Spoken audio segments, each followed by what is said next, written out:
Hey, Ready First, and welcome to podcast number 4. Already 6 is going to talk about 3 things when it comes to the attack. IPB, developing the friendly plan, and how to disseminate that plan to your subordinate leaders. So let's get started with IPB. First, I want to talk about the hybrid threat. In simplest forms, hybrid threat fights and acts like you would, except without the ROE. They're willing to do things that we are not, but they're going to put their machine guns where you would put yours. They're going to organize and deploy like you would. So as you prepare for the attack, you have to consider how you would defend and then come up with a plan to defeat that defense. Now, who's helping you with this? The COIST. A COIST is mandatory in this organization. But I don't want it to be your fisters. Your fisters have far too important things to do than be the COIST at this point. They got to help you deliver fires.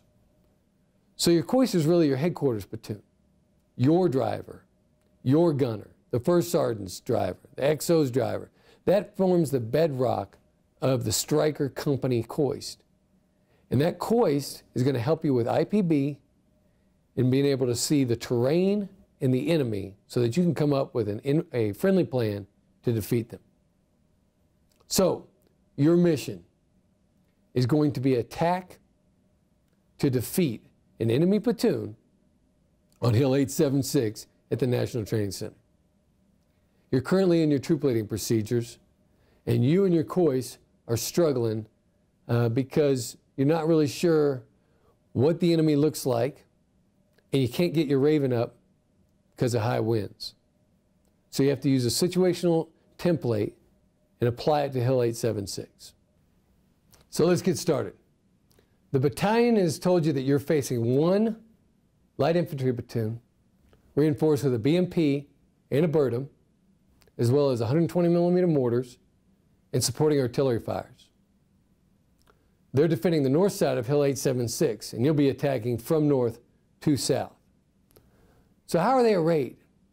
Remember, you owe your platoons the individual fighting positions of that platoon that they'll be facing, as well as where you think the Bertum's going to fight from, the BMP, where the mortars are, and you got to make your best guess unless you have ISR assets to confirm. So this platoon is going to array one squad in 2-man fighting positions here, one squad with 2-man fighting positions here, and then another on the reverse slope of the crest of the hill, supported by a BMP and a BRDM.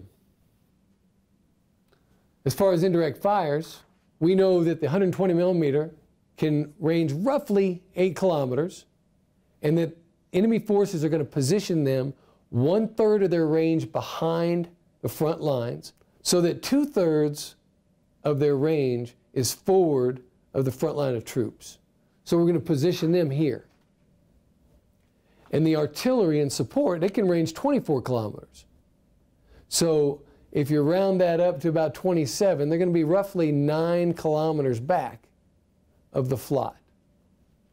And we're going to put them roughly back here. So we're done, right? That's our IPB. No. Now we've got to apply it to the map. We have to take the ranges of all those weapon systems and apply it to the map so that then we understand when we are going to fall into the range of the enemy. So let's start with what's closest to the infantry platoon and work our way out. The AK-47s, 800 meters. We draw an arc. BRDMs, 2 kilometers. BMP, 4 kilometers with their 30 Mike cannon. 120 millimeter mortars, approximately 6K depending on the positioning.